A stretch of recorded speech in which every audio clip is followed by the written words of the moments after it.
আসসালামু আলাইকুম প্রিয় বাংলাদেশ। আপনারা জানেন আমাদের এই ভূখণ্ডের দীর্ঘদিনের আজাদির লড়াই রয়েছে। 47, 52, 71, 90 এবং 24-এ আমাদের অসংখ্য ভাই শহীদ হয়েছেন।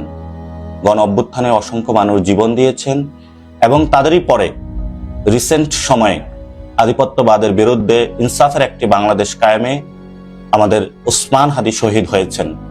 তার এই অসমাপ্ত লড়াইকে চালিয়ে নেওয়ার জন্য আমরা শুরু করতে যাচ্ছি আজাদির যাত্রা, যে লড়াইয়ের মধ্য দিয়ে বাংলাদেশ থেকে চিরতরে আমরা চাঁদাবাজি, সন্ত্রাস, দুর্নীতি, লুটতরাজ, বৈষম্যকে বিদায় করে একটি মানবিক বাংলাদেশ, ইনসাফ বাংলাদেশ এবং বাংলাদেশের সার্বভৌমত্ব রক্ষায় জনগণকে ঐক্যবদ্ধভাবে একটি নতুন বাংলাদেশ সৃষ্টি করতে চাচ্ছি, যে বাংলাদেশের মধ্য দিয়ে আপনার সন্তান সুচিকিৎসা পাবে, নতুন শিক্ষা ব্যবস্থা পাবে, একটি বাংলাদেশ পুনর্গঠনের মধ্য দিয়ে আমাদের যে অর্থনৈতিক পরাধীনতা রয়েছে, সাংস্কৃতিক পরাধীনতা রয়েছে, রাজনৈতিক পরাধীনতা রয়েছে, তা থেকে মুক্তি পেয়ে নতুন যাত্রায় আমরা সবাই আজাদের লড়াইয়ে সামিল হব।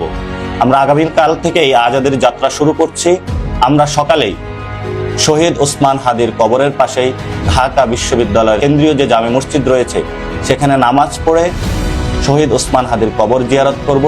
কবর জিয়ারতের পরে ঢাকা বিশ্ববিদ্যালয়ের যে এরিয়া রয়েছে বিভিন্ন জায়গায় প্রাঙ্গণে আমরা মানুষের সাথে কথা বলবো, আজাদির স্লোগান তুলব, আওয়াজ তুলব, দুর্নীতি, সন্ত্রাস, চাঁদাবাজি, বৈষম্যের বিরুদ্ধে একটি মানবিক মর্যাদার বাংলাদেশের প্রতিশ্রুতির কথা বলবো। সবাই এই যুদ্ধে জয়েন করবেন, লড়াইয়ে সামিল হবেন। নতুন বাংলাদেশের প্রত্যাশায় সবাইকে বিনীতভাবে এই পদযাত্রায় অংশগ্রহণ করার জন্য অনুরোধ জানাচ্ছি। এই ভূখণ্ডে যে মানুষগুলো রয়েছে সেখানে অসংখ্য মানুষ আজাদির লড়াইয়ের জন্য শহীদ হয়েছে। আমরা আজাদির লড়াইকে জানি মুক্তির লড়াই, সংগ্রামের লড়াই, স্বাধীনতার লড়াই। সেই লড়াইয়ের অন্যতম প্রাণ পুরুষ ছিলেন আমাদের শহীদ ওসমান বিন হাদি। কারণ ওসমান হাদি চলে গিয়েছেন, উনি আমাদেরকে একটা পথ দেখিয়েছেন যে এই আগামী যে ইলেকশনটা হবে আমরা কি গোলামির পক্ষে যাব নাকি আজাদির পক্ষে যাব।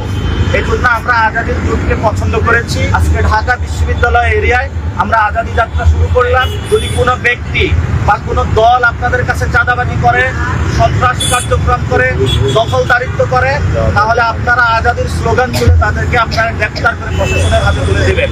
প্রিয় দেশবাসী, প্রিয় সাংবাদিক ভাইরা, এই আজকে ভোরে আপনারা এসেছেন, অনেক কষ্ট হয়েছে আপনাদেরকে ধন্যবাদ জানাচ্ছি।